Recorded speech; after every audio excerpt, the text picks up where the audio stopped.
Olá a todos, bem-vindos ao meu Diário Económico. Hoje é sexta-feira, dia 21 de janeiro de 2022 e este vídeo vai se chamar Game Over, parte 2, uma vez que a parte 1 foi banida pelo Facebook e pelo YouTube.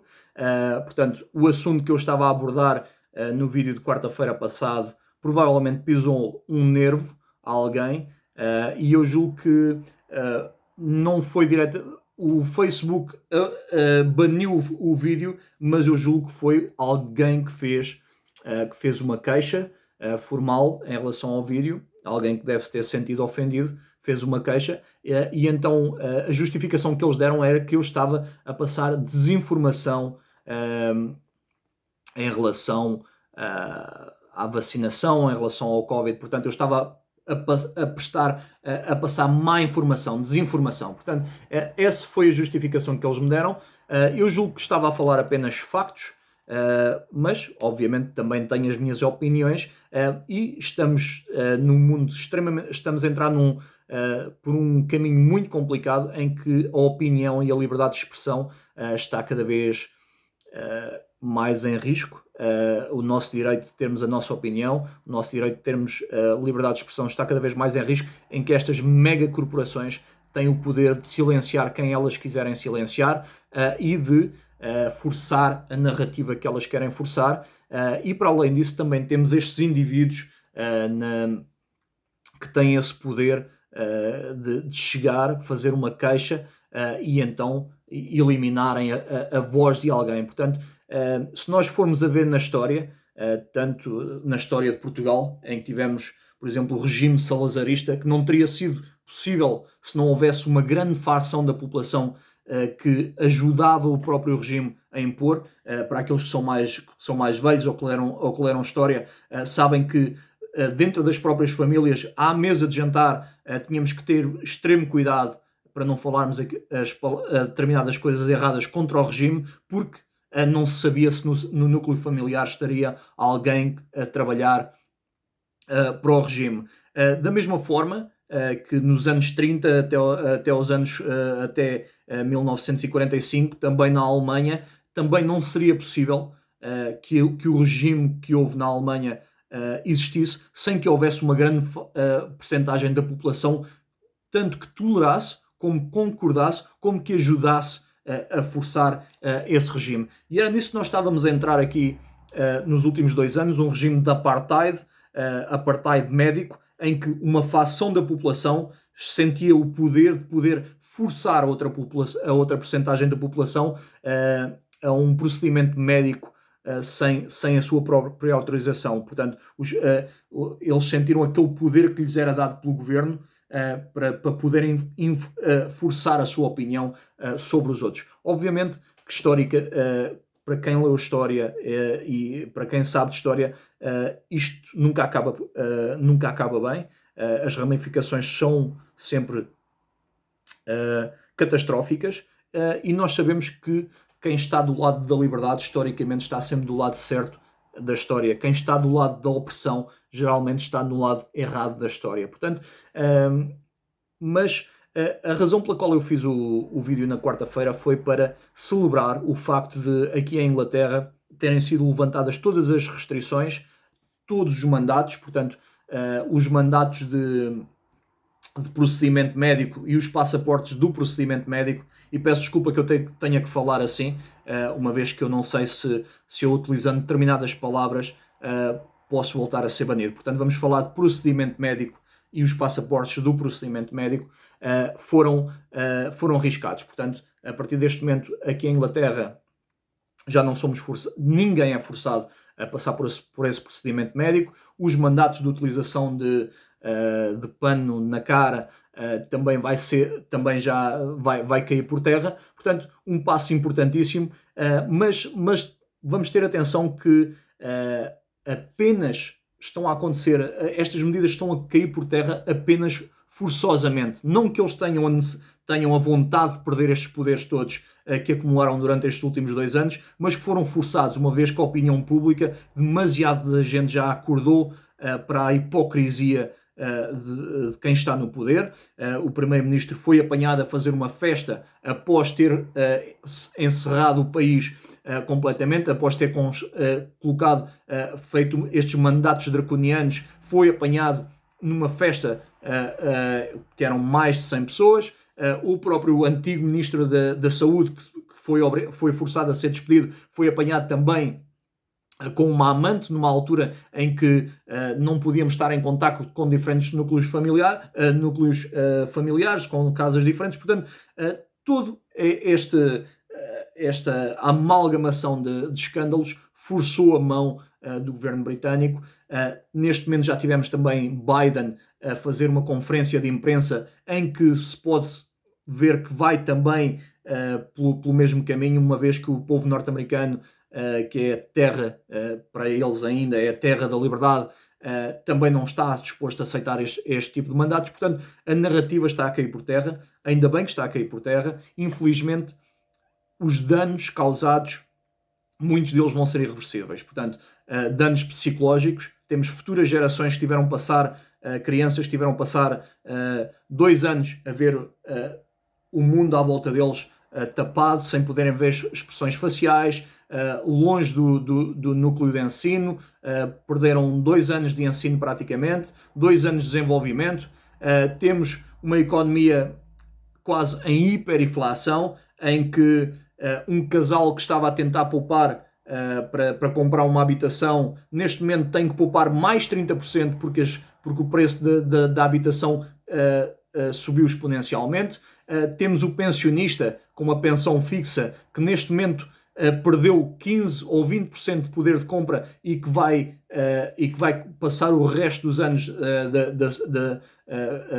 da sua reforma a viver nos limites da pobreza. Temos uma classe média a ser enterrada economicamente, uma vez que se conseguiam fazer uma pequena poupança ao fim do mês, um casal conseguia fazer uma pequena poupança ao fim do mês.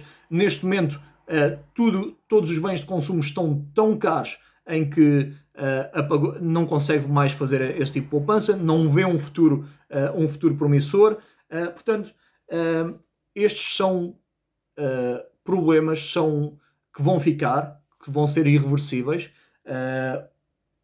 Milhões e milhões de diagnósticos médicos que foram recusados nos últimos 2 anos, que vão ser que as consequências desses diagnósticos, da falta de fazer-se esses diagnósticos, cancros que provavelmente não foram diagnosticados, problemas de coração, etc, etc, em que as consequências disso vão-se vendo gradualmente nos próximos anos, mas infelizmente não vão ser contabilizadas. Portanto, neste momento os governos estão-nos a dizer o excelente trabalho que fizeram. É por isso, por terem feito um trabalho tão excelente, que nós estamos a sair finalmente desta guerra que tivemos a travar durante estes últimos anos, mas não se contabiliza o lado negativo que vai acontecendo de forma faseada e que na altura em que eles estiverem a acontecer, nós vamos já esquecer e nem sequer vamos associar que essas consequências foram devido às ações dos últimos anos. Temos países como o Cazaquistão, países como a Turquia, em absoluta guerra civil, com famílias a passar fome devido à hiperinflação que foi criada nestes últimos anos. Portanto, estes países mais pobres, mais na fronteira, mais fora do núcleo europeu e núcleo norte-americano, Canadá, portanto, estes países mais fortes vão conseguir. Nós estamos nestes países mais fortes, nestes centros económicos mais fortes, não vamos sentir tanto. Mas os países mais fora deste núcleo, obviamente que são os que vão sofrer, e infelizmente milhares e se calhar milhões de vidas que se vão perder ou que vão estar na pobreza extrema, mas não se vai contabilizar como consequências de tudo isto que se passou durante estes últimos 2 anos. Portanto, por um lado estou muito, muito contente de estar num país que no primeiro país a sair de toda esta situação. Por outro lado, estou um bocado revoltado, uma vez que consigo ver as consequências no futuro. E os próximos anos, eu julgo que vão ser anos extremamente complicados. para quem não está, para quem não souber navegar aquilo que vem aí. Vamos ter anos de aperto financeiro, uma vez que os bancos centrais neste momento, para combater a inflação, e já falei isto em vídeos passados, vão forçar o aumento das taxas de juros. Quando aumenta as taxas de juros, existe menos capital na economia, existe um aperto sobre o consumidor. Provavelmente vai haver uma subida de impostos também, porque estes governos neste momento deixaram de ter capitalização do Banco Central para evitar a tal inflação, então eles vão ter que rebuscar receitas aos mesmos de sempre, a quem trabalha. Portanto, vai se tornar complicado, mas a minha palavra é para isso que eu faço este tipo de vídeos. Vocês já sabem, eu não tenho qualquer tipo de incentivo financeiro para fazer este tipo de vídeos. Eu tento apenas família, amigos, que aprendam alguma coisa. Se é que eu tenho alguma coisa para vos ensinar, não quero ser arrogante o suficiente para vos dizer que tenho alguma coisa para vos ensinar. Eu só vos estou a mostrar aquilo que eu estou a fazer para não ser para eu pessoalmente não ser vítima daquilo que vem. Portanto, no caos existe oportunidade. Portanto, é isso que eu estou a fazer. Estou à procura de oportunidade no caos. Em 2020, para quem viu os meus vídeos, o caos, petróleo a $40 negativo, companhias de hotelaria, hotéis, companhias de transportes, tudo em queda livre. Eu andei a comprar ações dessas companhias para poder usufruir, para poder tirar proveito desse caos, uma vez que eu não tenho poder para evitar a estupidez governamental, a estupidez do poder central.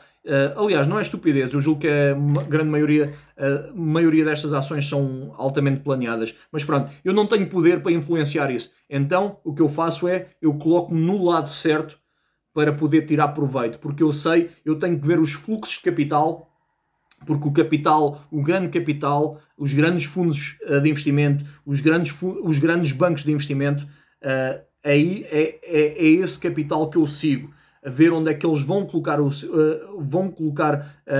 vão investir, e eu fazer o mesmo tipo de investimentos que eles fazem, aproveitar esse caos quando há pânico nas ruas, pânico nos mercados. Então aí que eu aproveito. Portanto, só aqui uma à parte para colocar já dentro deste vídeo. Já vamos com bastante tempo, e eu sei que vídeos muito longos não são muito atrativos. Os mercados neste momento estão em queda, estão sob pressão. Os mercados norte-americanos, na sua globalidade, caíram. O S&P 500, que é o maior mercado norte-americano, caiu acima dos 10% neste momento. Portanto, durante este mês, este está a ser o mês de janeiro, o pior mês de janeiro da história dos mercados. Eu vejo uma oportunidade para comprar, apesar de eu neste momento não ter muita liquidez. Coloquei algum dinheiro nos mercados. Se tivesse mais liquidez, teria colocado mais dinheiro ainda nos mercados neste momento, mas tive que fazer investimentos na minha companhia pessoal. Para além disso, estamos no final do ano, existem impostos para pagar, existe uma miríade de despesas no final do ano que eu tenho. Portanto, não estou tão bem capitalizado para ir aos mercados neste momento, infelizmente, mas se tivesse, estaria neste momento a investir. Bitcoin neste momento está abaixo dos 40 mil dólares, sim, está abaixo dos 40 mil dólares, neste momento julgo que está a 38. Bitcoin neste momento não tem suporte técnico. Atenção, técnico, estamos a falar de gráficos, a análise de gráfico, dos gráficos da Bitcoin, uma vez que a Bitcoin não paga taxa de juros, não paga dividendos. Portanto, eu gosto de comprar e vender Bitcoin segundo a análise do gráfico da Bitcoin, ou seja, a análise técnica. E o que é que o gráfico significa? O gráfico representa as emoções humanas quando os seres humanos compram e vendem determinado bem. Neste caso, a Bitcoin. Quando se compra e vende, o gráfico a subir ou a descer indica as emoções humanas. Ou existe euforia quando está toda a gente a comprar, ou então existe medo quando está toda a gente a vender. Portanto, não existe suporte até aos 31 mil dólares na Bitcoin. Se a Bitcoin cair abaixo dos 31 mil dólares, eu vou novamente molhar os pés, vou comprar a primeira tranche. Se cair abaixo dos 20 mil dólares, eu vou comprar muita Bitcoin. A mesma coisa com os mercados. Os mercados neste momento caíram 10%.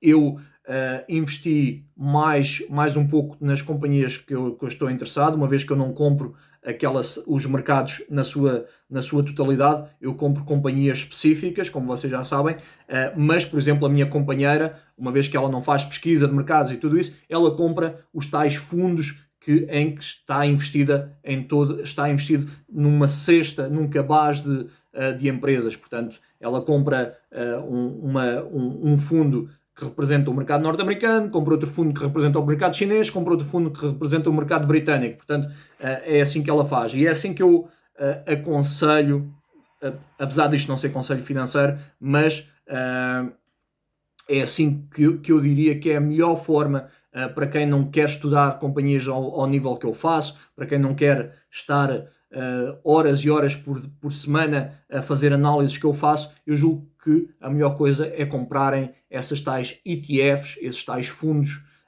e comprarem um cabaz de empresas em que, mesmo que uma vá à falência, existe logo outra que vai tomar o seu lugar nesse fundo, e então existe menos volatilidade. Portanto, para ela fiz também já investimento durante esta semana, e se os mercados entrarem então nos 15, 20%, então aí eu vou tentar angariar ainda mais fundos para investirem da forma mais pesada. Portanto, existe imenso medo neste momento, existe imensa incerteza.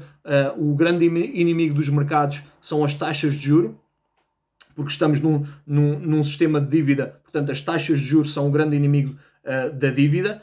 E é por isso que existe este medo, é por isso que existe estas oscilações e esta volatilidade, e nós estamos cá para aproveitar quando existe medo. É quando existe medo, é quando eu estou eufórico para poder comprar. Uma vez que